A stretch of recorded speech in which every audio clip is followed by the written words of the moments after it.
¿Qué tal, amigos de Radio María? Y como si nada, estamos una semana más aquí con la emoción de su programa A Jesús por María. Estamos transmitiendo desde los estudios de Manassas, Virginia, en el área de Washington, D.C. Estamos nuevamente muy emocionados porque ahora traemos nuevos temas y todos en referencia a nuestra querida Madre Santísima.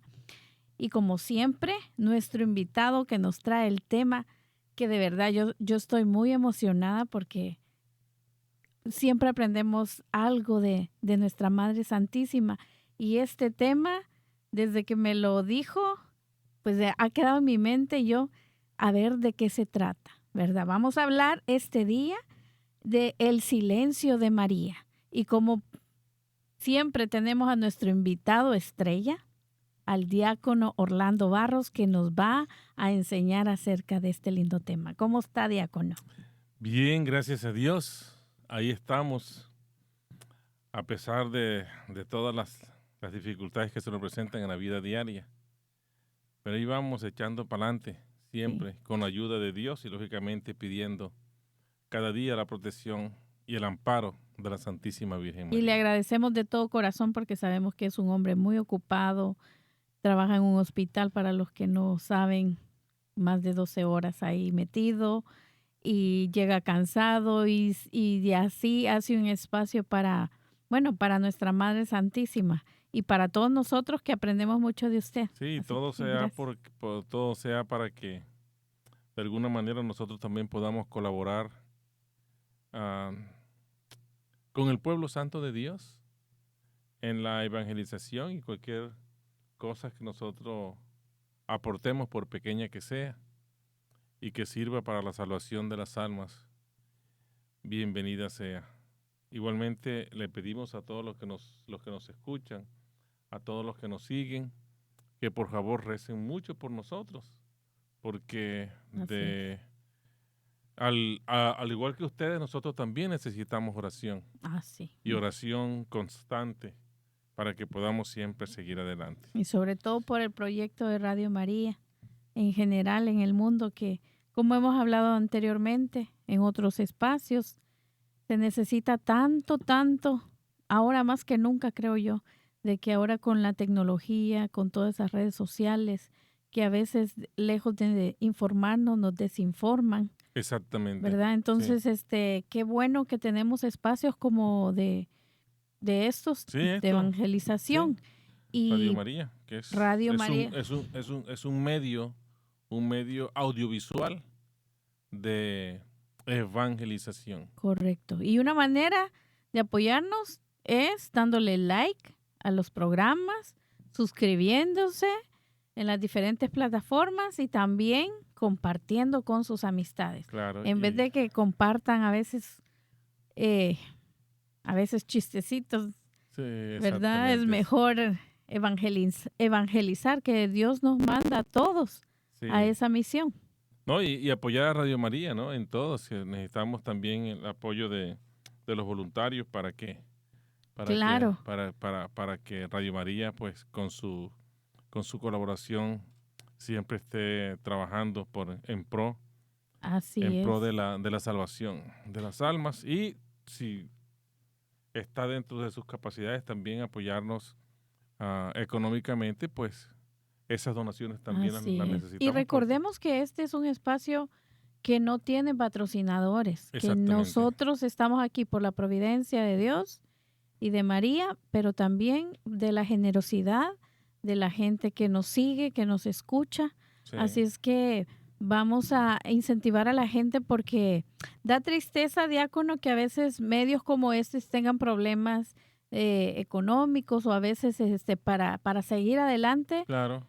cuando a veces malgastamos el dinero en otras cosas que no es de bendición para nosotros Y que no son necesarias y que no son en necesarias, muchas ocasiones. ¿verdad? Así es que Sí, los... señora, desafortunadamente así es. Entonces, mire, vamos a comenzar con El silencio de María. Este libro voy a mostrarlo para que los que nos ven puedan mirar la portada.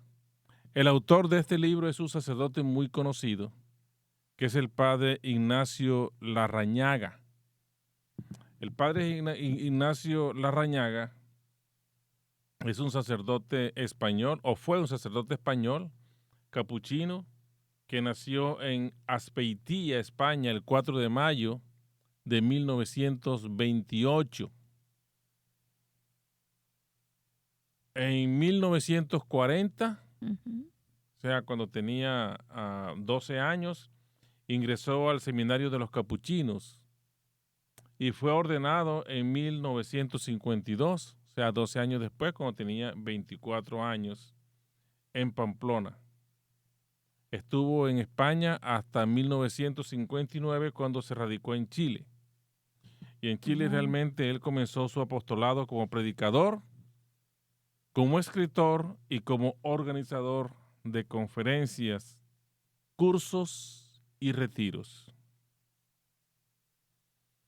El padre Larrañaga es considerado el escritor católico más importante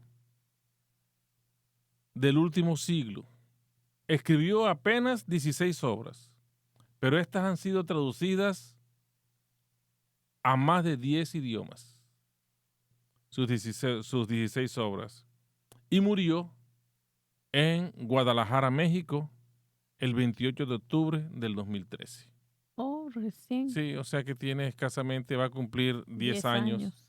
10 años de haber fallecido. Haciendo un poco la introducción del libro,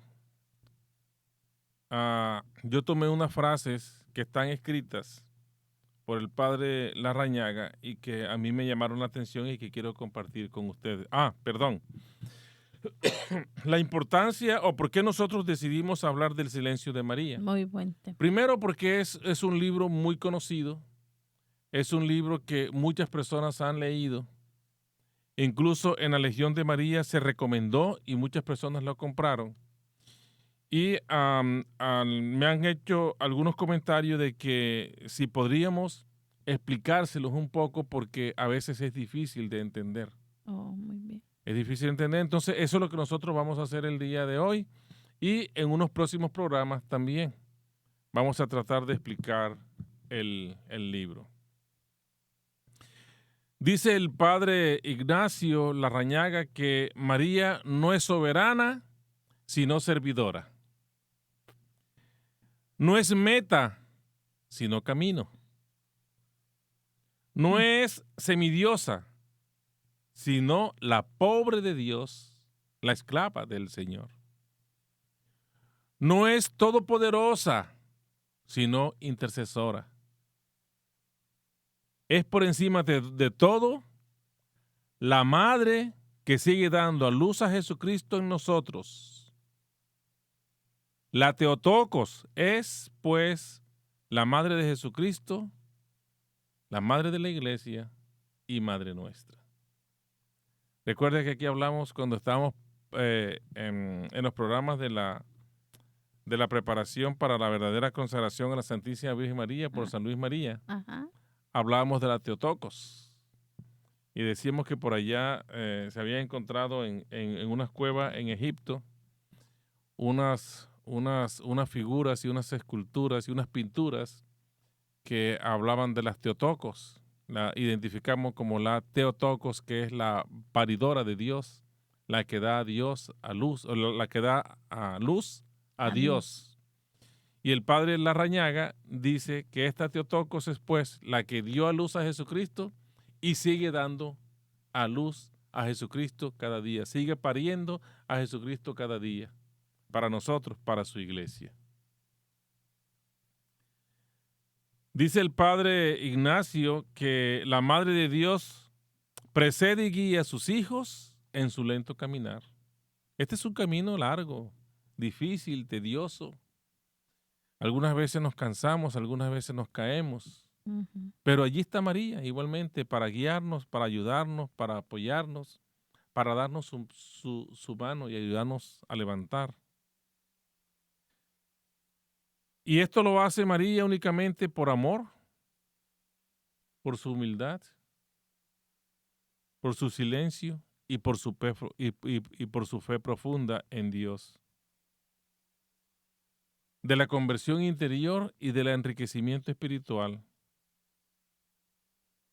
La madre no es la maestra, perdón, la madre es la maestra que nos ayuda a encarnar a su Hijo Jesucristo vivo, sufriente, pobre, humilde, paciente, misericordioso, como el que perdona y calla y defiende la verdad divina hasta con la muerte. Jesús, siendo obediente a su Padre, con su vida, la entregó su vida por nosotros para que nosotros pudiéramos salvarnos, para que nosotros pudiéramos encontrar la verdad, la única verdad que es Cristo. Y a través de Cristo nosotros vamos al Padre. Y a Cristo vamos a través de la Santísima Virgen María. Dice el padre Larrañaga, y en este libro él trata de explicarnos parte de la vida de María a través de investigaciones y materiales recogidos sobre su vida, siempre a la luz del Evangelio. Para ello se vale el padre de escritos, de observaciones y de conclusiones de los exégetas más reconocidos y confiables que le dan veracidad a su visión, la visión que el Padre tiene sobre la Santísima Virgen María. El Padre Larrañaga nos presenta a María humana, a la María humana. Y su libro se desarrolla a través de la forma en que puede haber sido su vida, la vida de la Santísima Virgen María.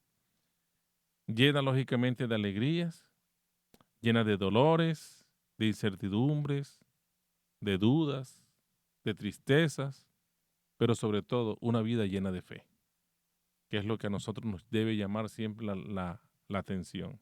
Y cuando el padre Larrañaga habla de ese silencio, de María, es por todos esos años que ella, bueno, esos siglos que estuvo ella callada, vamos a decir, y como hablábamos en el libro de la verdadera devoción, que habla que ese es el siglo de María. El siglo de María. ¿Tiene alguna relación? Bueno, el silencio de María realmente es porque ella, siendo una figura tan importante en el plan de salvación de Dios, siempre se ha mantenido oculta. Aquí decíamos que San Luis María había llegado a la conclusión de que Dios la mantuvo oculta a ella y ella incluso se mantuvo también oculta para evitar de pronto en que fueran a seguirla a ella. Y de hecho, en los evangelios, el evangelista que más habla es San Lucas.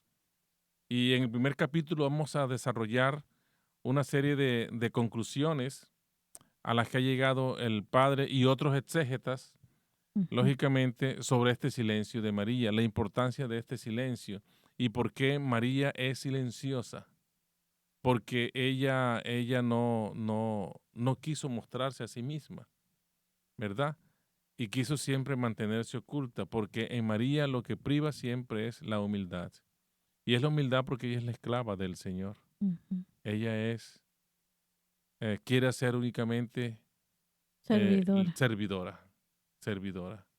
Y el servidor no se muestra. El servidor es aquel que está, valga la redundancia, al servicio de las demás personas. Muy bien.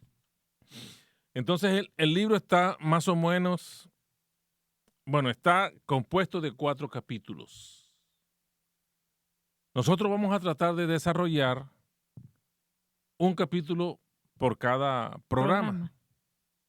Lo que nos asegura que por lo menos este es el primero de 4 programas.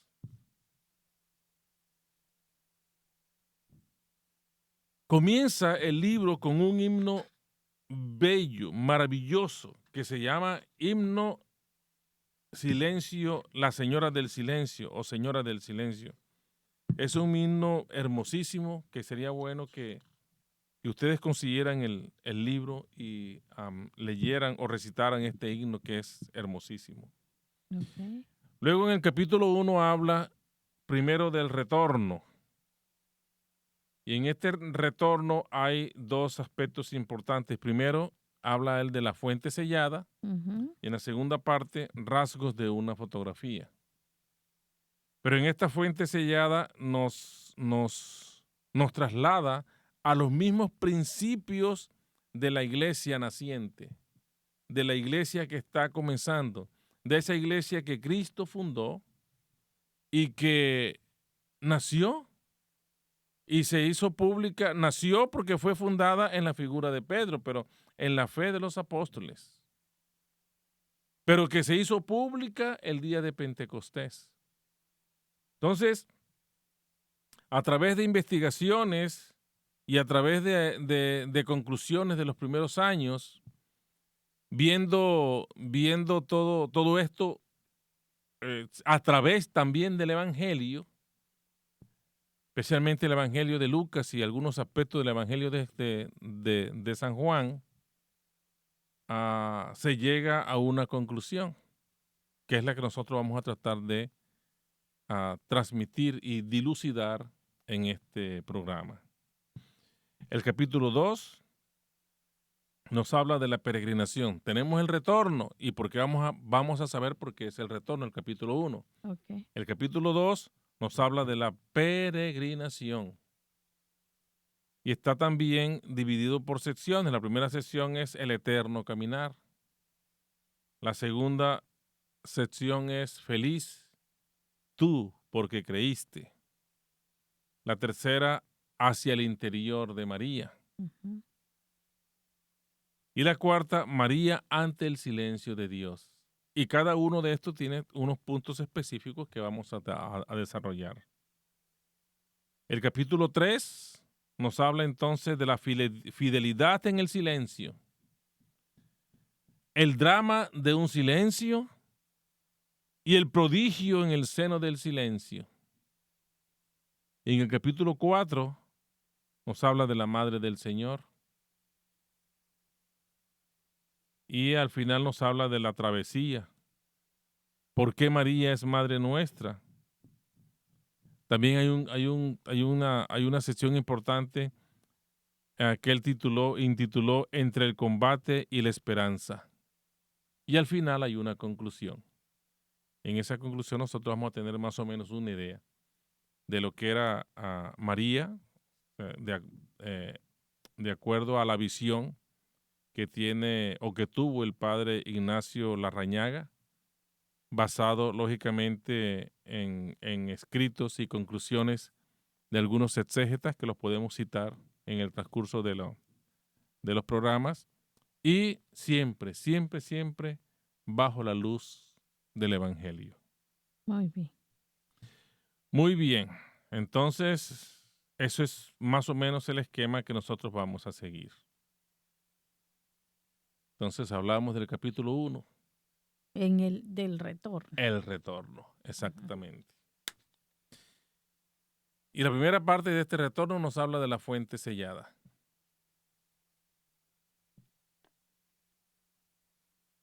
El padre Larrañaga comienza este libro con dos preguntas que son importantes y es sumamente interesante y de suma importancia, lógicamente, que nosotros la tengamos en cuenta, porque en ellas basa el desarrollo y las conclusiones de este primer capítulo.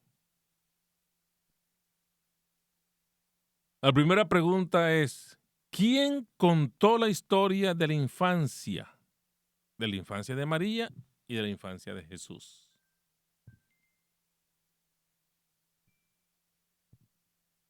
Y en segundo lugar, nos pregunta que cómo se llegaron a saber aquellas noticias tan lejanas cuyo archivo y depósito solo podría ser la memoria de María. Nos da el padre Larrañaga una cita bíblica, o dos citas bíblicas, que están en el Evangelio de San Lucas, capítulo 2. Uno es el capítulo 2, versículo 19, que podríamos buscarlo. Yo me traje hoy la Biblia. Traje esta Biblia que es muy buena para estudio, que es la Biblia de Navarra. La otra Biblia que tengo yo es la Biblia de Jerusalén, que también es muy buena. Y para que nosotros podamos entender el lenguaje más sencillo, tenemos la Biblia latinoamericana, que también es muy buena y tiene un lenguaje más sencillo y más fácil de comprender. Ujú. Nosotros que somos un poquito cerraditos, y entonces es Esa importante. tengo yo. La latinoamericana es muy buena. Entonces nos habla el capítulo 2 del Evangelio de San Lucas, el versículo 19. Lo buscamos aquí y dice así: María guardaba todas estas cosas, ponderándolas en su corazón. María guardaba todas estas cosas, ponderándolas en su corazón. Y esta es la conclusión que llega el evangelista después que nos narra el hecho de la adoración de los pastores en el nacimiento. Cuando llegó los ángeles cantaban gloria a Dios en el cielo, y en la tierra paz a los hombres que ama el Señor. Ha nacido el Salvador. Entonces los pastorcitos fueron, y después ellos comentaban las maravillas que vieron. Pero María, todo eso que se hablaba de este niño recién nacido, lo guardaba ponderadamente, dice el autor, en su corazón. Y la segunda cita bíblica es que su madre guardaba todo esto en su corazón. Lo repite, el mismo capítulo 2, pero ya más adelante en el versículo 51. Y dice: bajó con ellos y vino a Nazaret, y les estaba sujeto. Y su madre guardaba todas estas cosas en su corazón. Y esto sucedió cuando el niño tenía 12 años, que se perdió y fue hallado en el templo en medio de los doctores de la ley. El niño regresó nuevamente con sus padres a Nazaret. Y María todas estas cosas las iba guardando en su corazón. Ahora, ¿cuál es la importancia de que María guardara todo eso en su corazón? Nosotros lo hemos leído muchas veces. Nosotros a veces cuando vamos a la Sagrada Eucaristía hay una lectura mariana y nos habla de esto, ¿verdad? Sobre todo en las fiestas marianas. El próximo 25 de marzo celebramos la fiesta de la Anunciación. Cae sábado, es una fiesta grande. Y sería bueno que todos fuéramos a la Santa Misa ese día. En las fiestas marianas, en las lecturas marianas, en las lecturas de la Santa Misa, de las fiestas marianas, muchas veces nosotros hemos escuchado esto. Y María guardaba todo esto en tu corazón. Pero ¿cuál es la importancia de que María guardara todo eso en su corazón? La importancia de que María guardara todo eso en su corazón, porque después, en el desarrollo de su vida y en el desarrollo de la iglesia naciente, iban a tener una gran importancia. Porque a pesar del silencio de María, ella va a ser y sigue siendo una gran evangelizadora. De hecho, lo hemos dicho aquí, lo repetimos hasta la saciedad, es la figura y la imagen que nosotros tenemos para imitar como vida cristiana, como una persona de vida cristiana. También el padre Larrañaga nos habla de nuestro querido médico, citando lógicamente la carta que San Pablo escribe a los Colosenses, capítulo 4. En el versículo 14, nosotros podemos ver, esta carta a los Colosenses tiene cuatro capítulos nada más, es cortitica. Pero igualmente, en el capítulo 14, ya casi al final, dice San Pablo, después que saluda y que da unas sugerencias para la oración, que los invita a que sean perseverantes en la oración a esta comunidad de los colosenses. En esa carta también dice, miren, y los saluda Lucas, el médico amado, y demás. Recordemos nosotros que Lucas no era judío, era griego, que Lucas era médico, pero que Lucas era el discípulo de San Pablo, que lo acompañaba.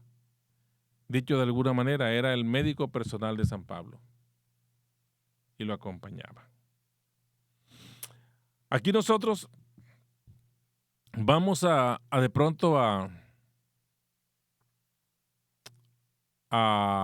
descifrar y aclarar una duda que alguna vez en alguno de los programas anteriores habíamos hablado de San Lucas. Y decíamos nosotros que algunos exégetas concluían que San Lucas conoció a la Santísima Virgen María y la conoció muy probablemente en el primer concilio de la iglesia, que fue el concilio de Jerusalén.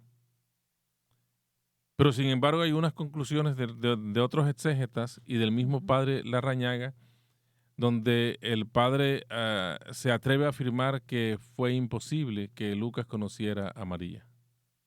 Por una razón muy sencilla.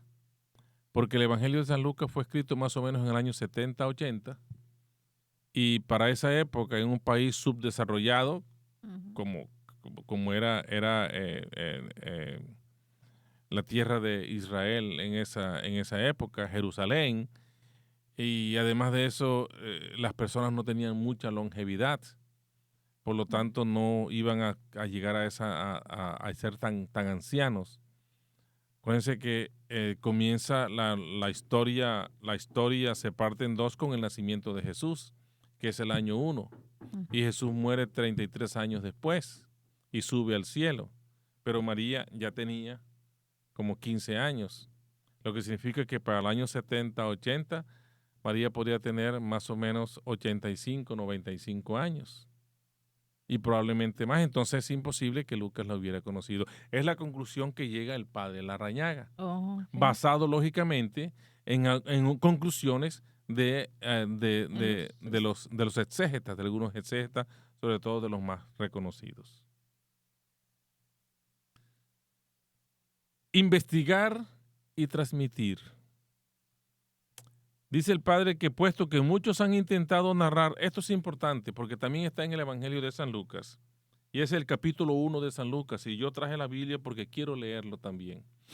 Y es importante que nosotros tengamos presente esto, porque, bueno, nosotros habíamos hablado del encuentro de San Lucas con la Santísima Virgen María, pero de pronto fue un error que nosotros cometimos por falta de conocimiento y por ignorancia, y lo reconocemos. No somos exégetas, lo hemos dicho aquí muchas veces. No somos expertos en Biblia, no somos exégetas, no somos grandes teólogos, ni siquiera pequeñitos teólogos. Nosotros, yo simplemente soy un diácono permanente que trato de llevar mi vida y conducir a los demás con mi ejemplo de vida hacia la salvación. De pronto lo logre, de pronto no, pero eso al final no va a depender de mí, sino de la misericordia del Señor, ¿verdad? Y es importante que lo tengamos en cuenta porque lo que sí dijimos una vez aquí, y nos lo corrobora el padre Larrañaga, es que Lucas era estudioso. Como griego, como buen griego, era un estudioso y como dicen en mi tierra, no masticaba y no tragaba entero. Él tenía que convencerse, tenía que estar, él tenía que investigar muy bien los hechos para poder narrarlos. Y de hecho, él lo dice aquí, dice, Evangelio de San Lucas, capítulo 1, del 1 al 4, dice, ya que muchos han intentado poner en orden la narración de las cosas que se han cumplido entre nosotros, conforme nos las transmitieron quienes desde el principio fueron testigos oculares y ministros de la palabra. O sea, ¿está hablando de quién? Está hablando de los apóstoles del Señor, sus primeros discípulos, donde se funda la iglesia, sobre los pilares de la iglesia, sobre los apóstoles, que fueron primero testigos oculares, porque estuvieron y vivieron Ujú. con Jesús 3 años, Ujú. y posteriormente fueron ministros de la palabra. Fueron ellos quienes transmitieron y dieron a conocer todos estos hechos. Me pareció también a mí, dice San Lucas, me pareció también a mí, después de haberme informado con exactitud de todo desde los comienzos, escribírtelo en forma ordenada, distinguido Teófilo. ¿Quién es Teófilo? La verdad es que nadie sabe quién era Teófilo. Ok. Pudo haber sido un personaje muy importante de la comunidad, o de pronto pudo haber sido un nombre que se inventó San Lucas, pero nada, o sea, Teófilo nada más aparece aquí y no aparece nunca más. Entonces, no se sabe quién era Teófilo, pero pudo haber sido una persona importante de la comunidad, de pronto el que guiaba y el que orientaba a la comunidad o el responsable de la comunidad. Ujú. Dice, y concluye San Lucas, para que conozcas la indudable certeza de las enseñanzas que has recibido. Conclusión, San Lucas dice que él investigó los hechos narrados, sucedidos y narrados por los testigos oculares que después ellos los transmitieron a sus discípulos y a las siguientes generaciones. Acuérdense que en los principios de la iglesia existía lo que se conoce como la tradición oral, porque la Ujú. Biblia como tal no se escribió sino en el año 300 y pico, ¿verdad? A comienzos del siglo IV. Entonces, importante que nosotros tengamos esto pendiente y presente. Dice San Lucas desde el principio, San Lucas, con su cuidadosa investigación, se remonta entonces a los acontecimientos que sucedieron desde el principio. Lucas está remontando a esos acontecimientos. Por eso es que San Lucas habla de la anunciación. Por eso es que San Lucas habla de el nacimiento del niño. Por eso es que San Lucas habla de la visitación. Porque él, basado en una investigación rigurosa y tomada de fuentes fidedignas, él lo escribe. Y entonces lo hace desde el principio, o sea, desde el nacimiento de Jesús. Lucas también cita, y es muy importante, a los testigos oculares. Testigos oculares. ¿Testigos oculares de qué? Bueno, testigos oculares de lo que sucedió en la iglesia Ujú. cuando comenzó. ¿Testigos oculares de qué? De la vida de María. Testigos oculares del nacimiento y de la infancia de Jesús. Porque nadie más habla, o sea, nadie habla tan específicamente de estos hechos como lo habla San Lucas. Dice que Lucas llega directa o indirectamente a la única fuente de información. ¿Y cuál es esa fuente de información? No es otra que la Virgen María. Es la fuente primaria de información. Y Lucas llega a ella, directa o indirectamente.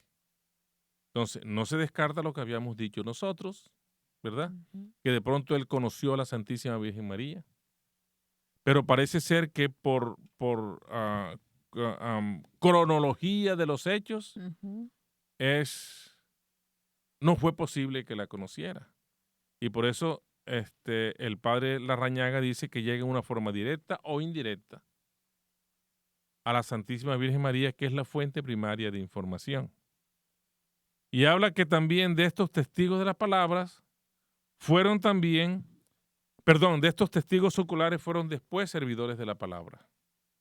O sea, quienes contaron los hechos a las próximas generaciones. Y dentro de esas próximas generaciones estaba él, porque a lo mejor él no conoció a Jesús. De hecho, él no conoce a Jesús, porque él se une a la iglesia es a través de San Pablo. Y San Pablo, ya conocemos la historia de San Pablo, y algún día podríamos hacer un programa también hablando de San Pablo y la Santísima Virgen María. De alguna manera, ¿verdad? Lo podíamos relacionar. Los primeros años, ¿qué sucede en los primeros años? Entonces, es algo muy importante que nos habla este libro y nos pregunta, ¿fue María evangelizadora de los primeros cristianos? ¿Qué pasó en la vida de María después de la crucifixión y la muerte del Señor? ¿Qué pasó en Pentecostés con la Virgen María? Son tres preguntas que se hace el Padre y que nos deja en el libro. Lógicamente que él también llega a algunas conclusiones.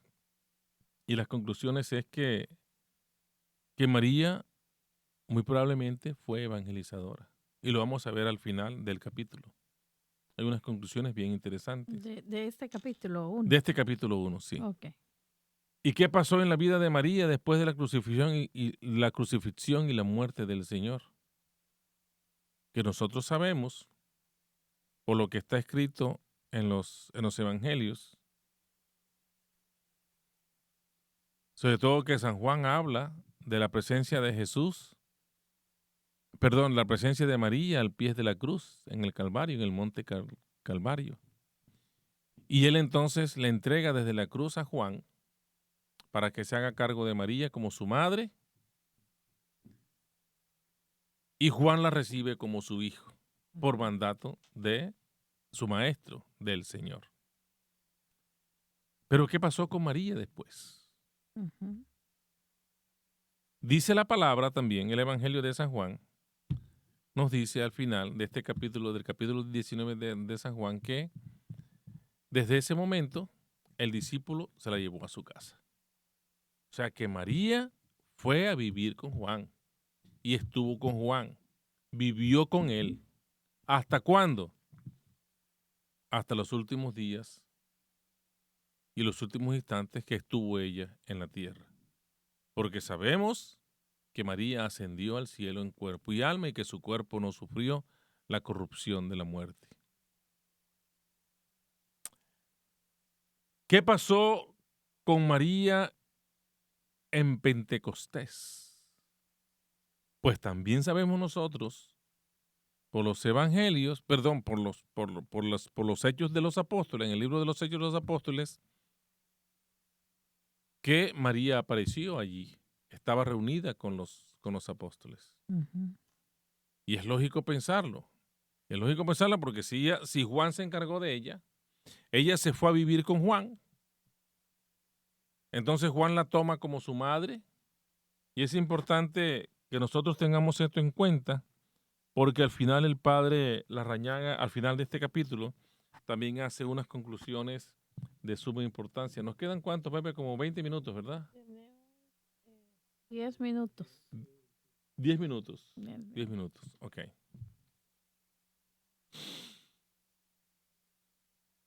A través de la crítica interna, nos pregunta el padre Larrañaga, o se pregunta, ¿quién fue el receptor de los secretos de María? Y una pregunta sumamente importante.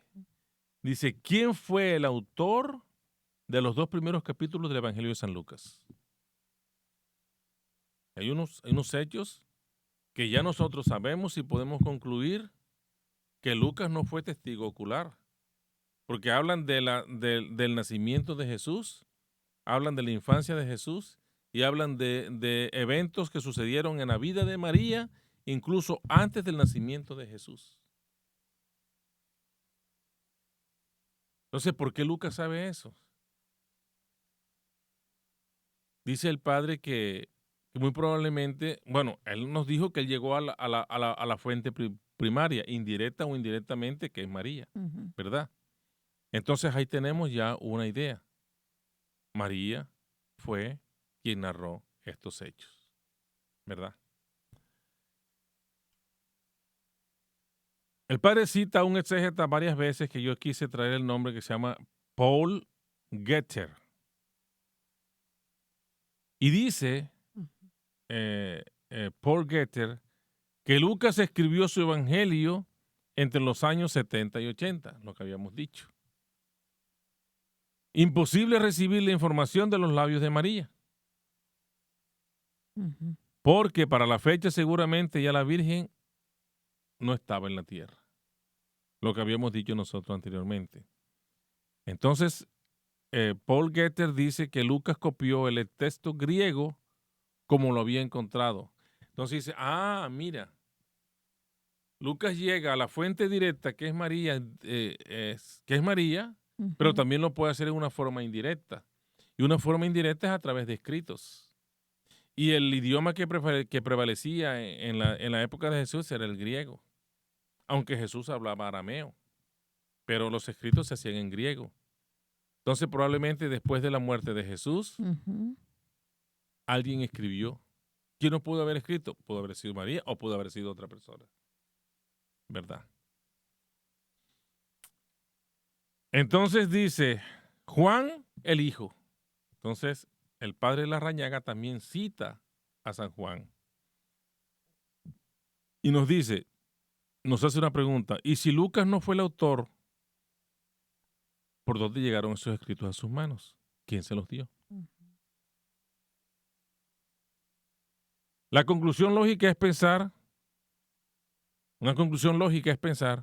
que si Juan vivió con María en su casa como una madre, entonces es lógico pensar que no pudo haber secretos entre María y Juan. Y que me imagino que ellos después de cenar o antes de irse a dormir, tendrían tertulias. Y entonces seguramente María le contó todos estos hechos sobre la infancia de Jesús. Entonces dice el padre Larrañaga que es muy probable que que Juan fuera el primero en recibir estas confidencias de la madre, de la Santísima Virgen María. Nos habla también de María como misionera, porque también existe la otra posibilidad de que no haya sido Juan, sino que la misma Virgen María, que de pronto ella tampoco lo escribió. Si no fueron Lucas ni Juan, entonces ¿quiénes fueron? ¿Qué aconteció? Pregunta el padre Larrañaga. Pero también se va a los evangelios y nos recuerda que Lucas nos cita la presencia de algunas mujeres. Mujeres que habían acompañado a María desde Galilea. Mujeres que estaban junto a María al pie de la cruz. Y que estaban junto con Juan también. Y que seguramente estas mujeres siguieron acompañando a María. Y entonces María, ya siendo preparada por Jesús desde un comienzo y en su silencio, acuérdense que María no hablaba, ella comenzó como catequista, como evangelizadora, como formadora de estas mujeres. En primer lugar fueron las mujeres quienes recibieron entonces los relatos de la infancia de Jesús y de estos hechos importantes y que probablemente alguien también los plasmó y los escribió para que quedaran allí, para que no se olvidaran, para que quedaran como un documento. O sea que todos estos son hipótesis de... Son hipótesis y son conclusiones a las que llega. Entonces es probable que haya sido, la fuente primaria es María, eso sí, eso no tiene duda. Claro. La fuente primaria de los hechos es María. Pero ¿de dónde lo recibió San Lucas? Pudo haber sido de San Juan, porque él sí conoció a San Juan. Incluso el Evangelio de San Juan se escribe después del Evangelio de San Lucas. Porque si el Evangelio de San Lucas se escribe entre los años 70 y 80, El Evangelio de San Juan se escribe en los años 90, Oh, ok. ya cuando él estaba anciano. O sea, él sí conoció a San Juan. Oh, muy Pero bien. también existe la posibilidad de que hayan sido las mujeres. ¿Cuáles mujeres? Pues nosotros sabemos, ¿verdad? María la de Magdalena. Cleofás, María la de Santiago, María Magdalena y las otras Marías, porque ese es un hombre muy común. Y era un hombre muy común en esa época. Este grupo de mujeres rodeó a María con gran confianza y cariño y sentían gran veneración por ella. No solo, dice el padre Larrañaga, no solo por ser venerable, por tratarse de la madre del Señor, sino porque ella misma se hacía reverenciar con su comportamiento lleno de humildad, de dignidad y de paz.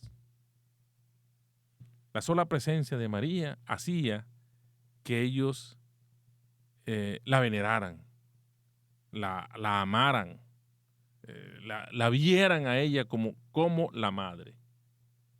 Incluso al final dice, nos quedan como 2 minutos, ¿verdad? Al final dice el padre Larrañaga que quién era María para la comunidad y cómo llamaban a María. María, no, él cree que no la llamaban María.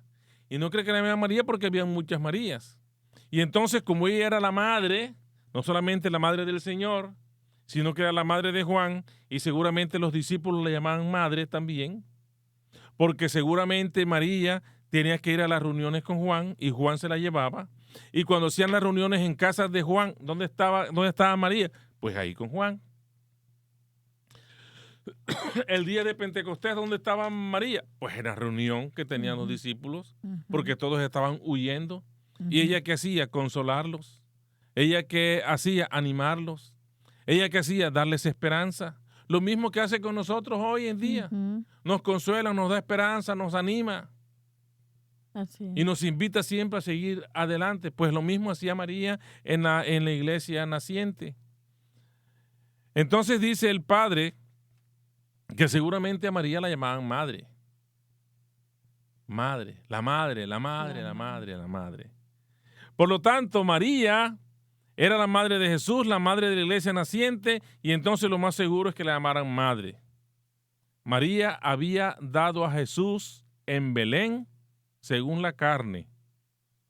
Al llegar el conocimiento de Jesús según el Espíritu en Pentecostés, y el Señor también precisaba de una madre en el Espíritu. O sea que María ya sería la madre espiritual de todos, de esa iglesia naciente. Jesús preparó a María, lo habíamos dicho desde un comienzo, para que ella fuera y quien lo diera a luz, lo dio a luz al mundo, pero también lo da a luz a la iglesia, porque es la madre espiritual. También hay la conclusión de que San Pedro y San Pablo, de que San Juan y San Pedro eran muy unidos y siempre estaban juntos, y seguramente en las reuniones y todo lo que ya hablaban estaban juntos, pues y María estaba con ellos. Claro. Y muy seguramente iba a estar en Pentecostés. Entonces, podríamos dejar hasta aquí y concluir de pronto este capítulo. Perdón. Agüita.